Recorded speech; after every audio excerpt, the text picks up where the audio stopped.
Just a few days ago was the anniversary from the death of the Indian guru of mathematics, Srinivasa Ramanujan. This video is about an ingenious one-page paper of Ramanujan titled Squaring the Circle. First, let's see what this really weird title means.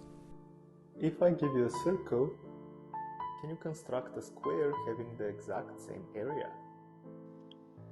To do this, we are about to use only a compass and a straight edge, which were the tools used by the ancient Greeks. The other condition was our construction to happen in a finite number of steps. Among the great minds who tried to square the circle were Hippocrates, the father of medicine, and Aristotle, probably the most famous philosopher of all times, and also the great Archimedes, considered to be the greatest mathematician of ancient history. In the centuries after the ancient Greeks, many other people tried to square the circle, and the number of proposed solutions reached its peak after the year 1761, when the French Huguenot Lambert proved that pi is irrational.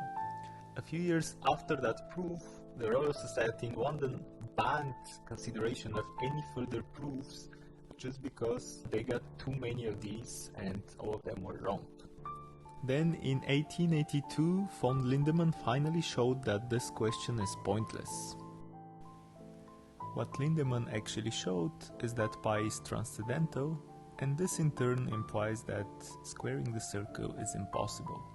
The last thing I said is true, because if we have a way to construct square root of pi with the compass and the straight edge, then we will have a polynomial equation with root pi.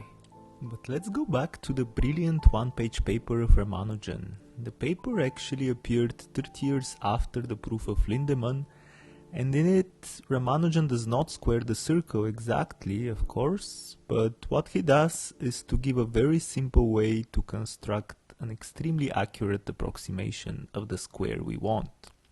Now we'll see how exactly he does this. Take a circle with diameter PR and a center O. Then let H be the middle of PO and let T divides OR in ratio 2 to 1. Then draw TQ perpendicular to PR, where Q belongs to the circle, like here, and also RS being equal to TQ, where S is also on the circle. Connect P and Q and draw OM and TN parallel to RS. Then let PK be equal to PM as shown on the picture, and also PL equal to MN.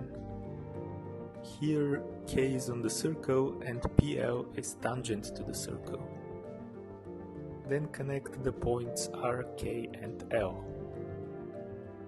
Mark the point C on RK such that RC equals RH. Finally draw CD parallel to KL. So that's it, we're finally done, yay! So after all these complicated constructions, the claim of Ramanujan is that if we take RD to be a side of a square, then the area of the square will be very close to the area of the circle that we started with.